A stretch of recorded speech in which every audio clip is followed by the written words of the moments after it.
Asia cup 2022 Pakistani کپتان بابر اعظم کے لیے ایک ڈراؤنا خواب ثابت ہوا ہے، کیونکہ لگاتار 6 میچز میں بابر اعظم بالکل فیل ہو چکے تھے اور کسی بھی قسم کی بہترین کارکردگی کا مظاہرہ وہ نہیں کر سکے، جبکہ دیگر بیٹسمینوں کی بات کی جائے تو اس میں فخر زمان، خوشدل شاہ اور اس کے علاوہ افتخار احمد جو پاکستان کے بڑے نام تھے، وہ بھی مایوس کن کارکردگی کا مظاہرہ کیا انہوں نے،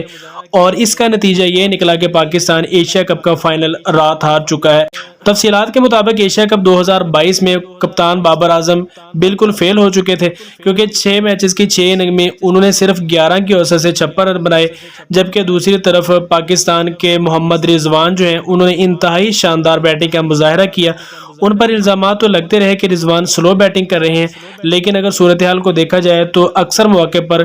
محمد رضوان کی جو بیٹنگ ہے وہ پاکستان کے فائدے میں رہی اور پاکستان نے اس میچ میں فتح بھی حاصل کی، لیکن محمد رضوان اکیلے کچھ نہیں کر سکتے تھے۔ پاکستان کے جو باقی بڑے نام ہیں، آصف علی، اس کے بعد افتخار احمد اور خوشدل شاہ وغیرہ، یہ کسی بھی قسم کی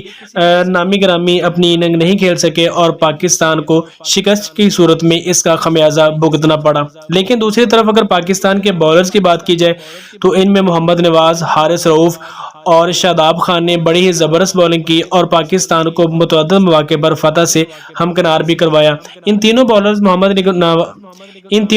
محمد نواز، حارث رؤوف اور اس کے بعد شاداب خان نے 8 وکٹیں حاصل کی، جبکہ پاکستان کی جانب سے شہرت کی بلندیوں پر چھونے والے نسیم شاہ نے 7 وکٹیں حاصل کی اور ٹورنامنٹ میں چوتھی پوزیشن پائی۔ لیکن اوورآل پاکستان کی جو پرفارمنس ہے وہ اچھی رہی ہے اگر فائنل کو نکال کر دیکھا جائے، لیکن سب سے جو بڑی بات تھی وہ ایشیا کپ کا فائنل ہی جیتنا تھا، کیونکہ پاکستانی ٹیم بڑی مشکل کے ساتھ اور انتہائی محنت کرتے ہوئے فائنل میں آئی تھی، اور جس طرح سری لنکا کی ٹیم کو دباؤ کا شکار کیا تھا پاکستان میں، چاہیے تو یہ تھا کہ پاکستان سری لنکا کو 100 رن سے بھی کم سکور پر آؤٹ کرتا اور اس کے بعد ایشیا کپ کا ٹائٹل اپنے نام کر لیتا۔ لیکن بہرحال یہ کھیل ہے، کھیل میں ہار جیت ہوتی رہتی ہے، جو اچھا کھیلے گا وہی جیتے گا اور وہی ٹائٹل اپنے نام کرتا ہے۔ تو سری لنکا کی ٹیم کو بہت بہت مبارک ہو کہ انہوں نے بڑی ہی جذبے کے ساتھ اور انتہائی بہادری کے ساتھ یہ ٹورنامنٹ کا فائنل کھیلا اور جیت حاصل کر کے ٹائٹل اپنے ملک کے نام کی۔